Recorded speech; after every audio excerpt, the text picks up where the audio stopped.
everybody, it's Tiffany, and I got a bunch of new stencils from scrapbook.com, and they are 6 by 8. So that's a size that we don't make a pocket for in the scrap rack. And I thought, how am I going to store those in my scrap rack? I'm going to need to do a custom pocket. And we've talked about this before in the past. It's been a long time, so I thought, what a great time to reintroduce you to how to customize your pockets in your scrap rack. And for those of you who know how much I love We Are Tools, they have the best tool. It's called the Fuse tool for doing it. So I'm going to take you through how I create a pocket to perfectly fit those 6 by 8 stencils that I got from scrapbook.com. Take a look. Okay, so what all do you need to do this project? You need whatever ScrapRack page you're going to modify, and we'll talk about that in a minute. I'm going to work upside down so it's easier for you to see what I'm doing. You're going to, whatever size stencil you want to put in the pocket so you can measure it, a piece of cardstock or paper, pen blade, this is, or X-Acto knife, permanent marker or Sharpie type marker. You could probably also use the scrapbook.com slick writer, undo, and a paper towel, metal edge ruler, and it doesn't have to be a metal ruler, but you need a metal edge, small cutting mat. If you have a magnetic design tool, this is a great way to use it with the ruler and a couple of magnets. You'll be good to go on that. I'm going to leave that there because we're going to start with it. Some sort of heat tool, and I am using and would strongly recommend the Fuse tool. It works a lot better than just a straight heat like wood burning tool. It's really easy to burn through the plastic with one of those, and this is actually designed to work with plastic, so it's really easy to use. When you buy it, it comes with a couple of different tips, so I am using the Fuse tip, which has the rotating blade. I've got that warming up right there, just sitting in my hot glue gun holder there. Okay, so the first thing you're going to do is choose which page you're going to modify. So I'm going to modify our daily double page, and that is because I am working with these. Let me put the background papers on them so you can see it. I am working with 6 by 8 templates from scrapbook.com, or 6 by 8 stencils from scrapbook.com, right? So I want to create pockets that are perfectly going to fit that.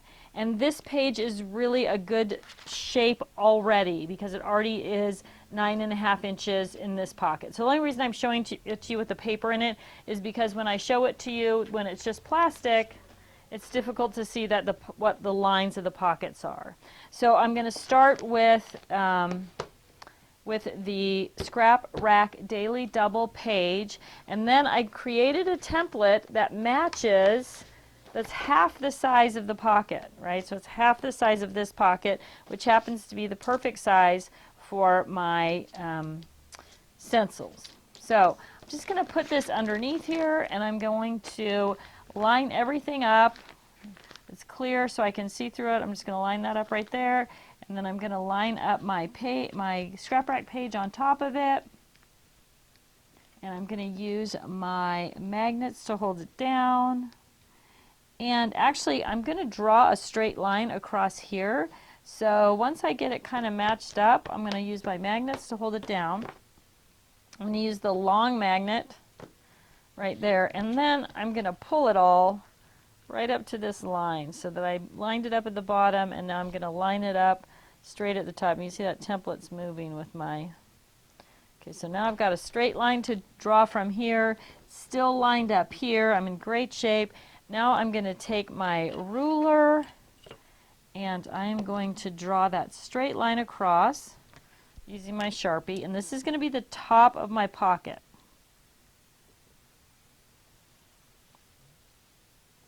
Okay, so that's the top of the pocket, and now the next thing I'm going to do is I'm going to draw the flap of the pocket.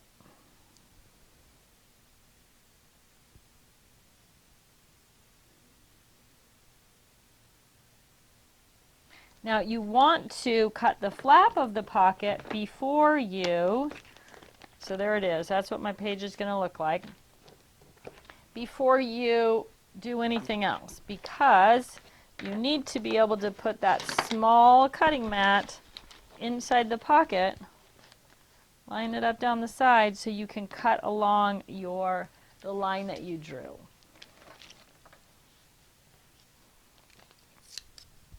So if you haven't used a pen blade, the thing that I like about it is when you push down on this to cut with it, nothing happens, but when you release it, it sucks back in. So it's handy. It's a handy thing. It's a little safety thing, I guess. So I'm just going to follow that flap line. I'm not doing a very good job following the flap line along. Now I'm going to move my cutting board over, pick up where I left off on drawing that line, or cutting that line, I guess. I'm going to try and go as far over into the corner as I can. Perfect. This side looks really great also. Okay, take that out. So now I'm going to seam along this line right here. Now, that's why the metal edged ruler is super handy, right? Because I'm going to take the metal edge ruler, I'm going to line it up with the line that I drew, and I'm going to take my fuse tool, and I would really recommend that you practice a little bit with the fuse tool first, right? So I just practiced, like, did it work better straight up and down? So really you need a little bit of an angle, and you want that wheel to spin as you're rolling it. So you want to put enough pressure to spin the wheel, but not so much pressure that the wheel comes to a halt. And then I'm just going to line that up, get my fingers out of the way, and I'm just going to draw that back right all the way along to the edge. And now, it's like a miracle. Look at that. I've got a top pocket now. I've got two pockets, top and bottom. Right? It's all seams. Perfect. I also, though, have this black line left, and that is where the undo comes in. I'm going to put a little bit of undo on there. You could probably use something else. I don't think that undo maybe is not even designed for this, but it works great to get those black lines off there. So if they bug you, a little bit of undo. You know what else I think works? Whiteboard eraser cleaner, I think, works great for that as well. I think I've also used that. I'm sure there's other things too, but that one's inside the pocket there, underneath. Undo I just love. If you don't have undo in your craft room, you are missing out, because it is the greatest thing. I don't get any kickbacks or anything from undo. Okay, so now I've got those two pockets, and I've got my stencils, and they're just going to slide right in to the pocket. So I've just got the perfect pocket size to accommodate that stencil. Got plenty of room on the top for the top one.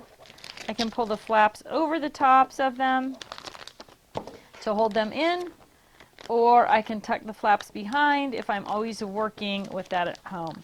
So now I can do, I've got these two pockets. If I had some small stencils or something else that I wanted to put in here, I could do the same thing and make another, smaller pockets up here. So if you're working with some other stencil brands that are small, especially the small stencils that are used for things like AT artist trading cards, right?